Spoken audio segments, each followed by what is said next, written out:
Natapos na ng Quezon City Government ang pag-iinspeksyon sa mga umiiral na proyekto sa lungsod, partikular na sa flood control.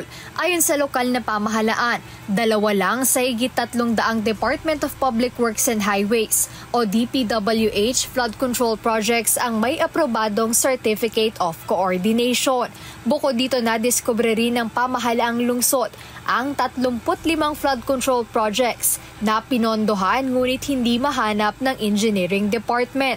Maliban sa mga ito, may 2 ring rehabilitation of drainage system project ang nakita ng QC government na ayon sa kanila ay hindi nagawa. It appears wala talagang ginawa sa ilalim. Wala talaga kasi nagma-manifest naman dun sa sidewalk talaga na sa surface na wala talagang ginawa.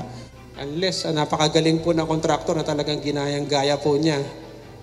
Pati yung pag-restore talagang gayang-gaya po. No?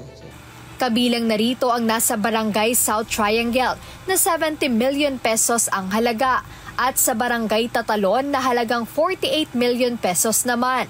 Paliwanag ni Attorney Mark Dale Peral, head ng QC Department of Engineering, gamit ang Google Earth app, nakita nila ang sitwasyon sa nasabing lugar kung saan ang pinagkaiba lang ay may pintura na sa sidewalk makalipas ang 1 taon. Nag-inspection po tayo September 13. Yun, ang pinagkaiba lang po may pintura. So kung papansinin niyo po yung inlet, kung alam niyo po yung inlet ng drainage, kung saan pumapasok yung tubig, yung pinakasira niya exactly the same po eh. So parang nangyaring drainage system.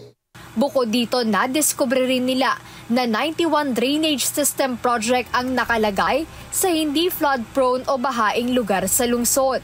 Mayroon din anilang 170 projects na hindi makikita sa National Expenditure Program o NEP simula 2022 hanggang 2025. Natuklasan din nilang 7 sa 15 kontratistang tinukoy ni Pangulong Ferdinand Marcos Jr.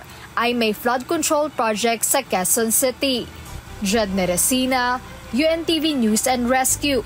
Diyos ang aming sandigan, serbisyo publiko ang aming pinahahalagahan.